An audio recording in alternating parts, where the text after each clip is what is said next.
In some meetings, I have a very homogenous group of attendees. They might all be in the same career or the same company or have worked with each other for some time. In some of these instances, you want attendees to realize that even though they all have similarities with each other, that they're also unique and different. So this is one of my absolute favorite games to facilitate community. I call it Uniquely Common. It also works on an in-person environment as well. This is another breakout activity. I'm going to put you in breakouts with 3 people. The objective of this activity is to find 5 things that are unique to only you, where no one else in the group also fits that criteria. But then you also have to find 5 things that are the same for everyone in the group. So if I say I hate cheese, but somebody else in the group hates cheese, but the third person loves cheese, you don't get to write it down. But if you love cheese and the 2 other people hate cheese, then that's unique to you. If all 3 of you love cheese, then you can put it in the middle. That's kind of how this game works. I have really found the most interesting things through this, where I frequently wonder how the groups got around to realizing that maybe they were all allergic to hemp, or all 3 of them had been to Madagascar. Who knows where your group is going to take it today?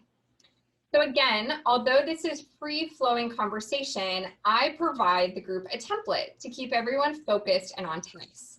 This also makes it easier for me as a facilitator to facilitate the conversation after and to debrief and recap.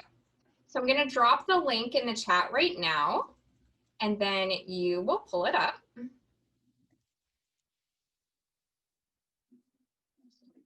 So as you're all pulling that up, make sure that you pull it up. You all have edit access.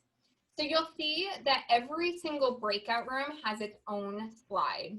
So when I put you into breakout rooms, you're going to find the corresponding slide to what your breakout room number is, and then you're going to fill it in. You only have 10 minutes to find these 5 things that are unique to you and 5 things that are in the group. So make sure everyone has it pulled up and that you're all making those notes. Does anybody have any problems pulling it up? All right.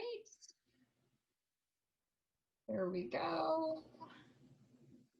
One of your groups will have 2 people, but so you could just leave one of those blank. I do recommend 3 to 4 people for this one.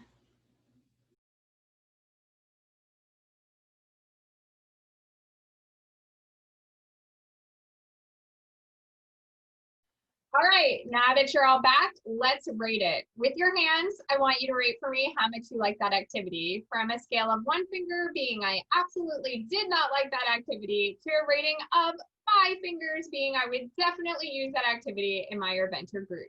Let's hold them up so I can see it. Awesome. So many 4s and 5s. Absolutely love it. Didn't you find out so much about your group in such a short time period? Some facilitator notes about this.